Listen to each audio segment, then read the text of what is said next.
ছাত্র জনতার অভ্যুত্থানের মধ্য দিয়ে স্বৈরাচার শেখ হাসিনার পতনের ১ মাস পূর্তি উপলক্ষে রাজধানী ঢাকায় শহীদ মার্চ কর্মসূচি পালন করছে ছাত্র জনতা। বৈষম্য বিরোধী ছাত্র আন্দোলনের ব্যানারে বিকেল 3:30টায় ঢাকা বিশ্ববিদ্যালয়ের রাজু ভাস্কর্য থেকে র্যালিটি শুরু হয়। এতে নেতৃত্ব দিচ্ছেন বৈষম্য বিরোধী ছাত্র আন্দোলনের সমন্বয়করা। র্যালিটি রাজধানী নিউ মার্কেট, সায়েন্স ল্যাবরেটরি, মানিক মিয়া এভিনিউ, ফার্মগেট ও শাহবাগ হয়ে শহীদ মিনারে গিয়ে শেষ হওয়ার কথা রয়েছে। এতে অংশ নিয়েছেন হাজারো ছাত্র জনতা। র্যালিতে বৈষম্য বিরোধী আন্দোলনে নিহতদের স্মরণে বিভিন্ন গ্রাফিতি হাতে তাদের স্মরণ করছেন ছাত্র জনতা।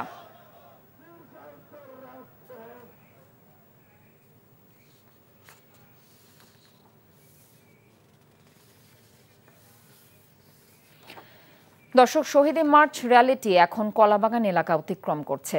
হাজারো ছাত্র জনতার ঢল নেমেছে রাজপথে। মিছিলের সংবাদ সংগ্রহ করছেন আমাদের সহকর্মী নিয়ামুল আজিজ সাদেক। আমরা সরাসরি যুক্ত হচ্ছি তার সাথে। সাদেক, এই মুহূর্তে আপনি র্যালির কোথায় আছেন? র্যালিটি কোথায় অবস্থান করছে এবং কি তথ্য আছে আপনার কাছে?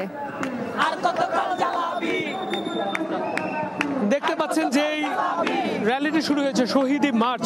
আজকে স্মরণ করা হচ্ছে বৈষম্য বিরোধী ছাত্র আন্দোলনে যারা শহীদ হয়েছেন তাদেরকে স্মরণ করা হচ্ছে। একই সঙ্গে বলা হচ্ছে যারা এই বৈষম্য বিরোধী আন্দোলনে শহীদ হয়েছেন তাদের এই হত্যাকাণ্ড যারা সংগঠন করেছেন তাদের যেন ফাঁসি দেওয়া হয় এবং তাদের যেন উপযুক্ত শাস্তি হয়, বাংলাদেশে তাকে এনে তাকে যেন ফাঁসি দেওয়া হয়, এই ধরনের একটি আবেদন তাদের পক্ষ থেকে জানানো হচ্ছে। আমরা দেখতে পাচ্ছি অসংখ্য ছাত্র শিক্ষক জনতা কিন্তু বিভিন্ন বিশ্ববিদ্যালয় শিক্ষা প্রতিষ্ঠান থেকে এখানে অংশগ্রহণ করছেন।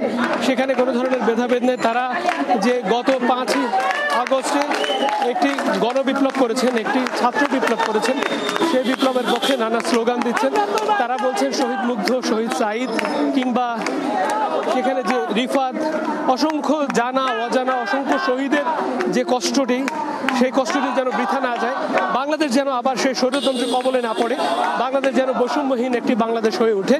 এই যারা শিক্ষার্থীরা তাদের বুকের তাজা রক্ত ঢেলে দিয়েছিলেন তারা বলছেন বাংলাদেশের যে স্বাধীনতা অর্জিত হয়েছে সেই স্বাধীনতা যেন কোনোভাবে আর অস্তমিত না যায়। এই স্বাধীনতা যেন মানুষ নিজেদের বাক স্বাধীনতা হতে পারে, মানুষ নিজেদের কাজগুলো হতে পারে, সবগুলো কাজ যেন একসাথে তারা করার মতো অবস্থা তৈরি হয়, এই কথাটি তারা বলছেন। এবং শেখ হাসিনা যেহেতু এর আগের সরকারের প্রধান ছিলেন এবং সেখানে তিনি তাদের